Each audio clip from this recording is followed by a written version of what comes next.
એક ઓપ્શન છે opt out.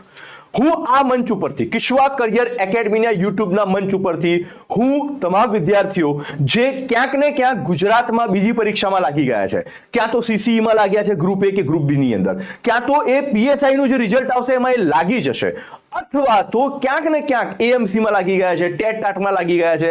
Please તમને હું વિનંતી કરું છું, મહેરબાની કરીને તમે લોકો આ રિઝલ્ટમાંથી ઓપ્ટ આઉટ કરશો પ્લીઝ.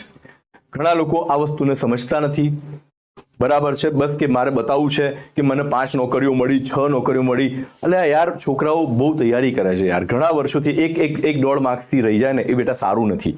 સો હું એ વિદ્યાર્થીઓને સ્પેશિયલ વિનંતી કરવા આવ્યો છું કે તમે લોકો ઓપ્ટ આઉટ કરો. આમાં સાહેબ રિઝલ્ટમાં ઓપ્ટ આઉટમાં કેટલા લોકો નીકળી શકે? ઘણા વિદ્યાર્થીઓનો પ્રશ્ન છે, રિઝલ્ટમાં ઓપ્ટ આઉટમાં કેટલા લોકો નીકળી શકે? તો આપણે વાત કરીએ કે રિઝલ્ટમાં ઓપ્ટ આઉટમાં કેટલા લોકો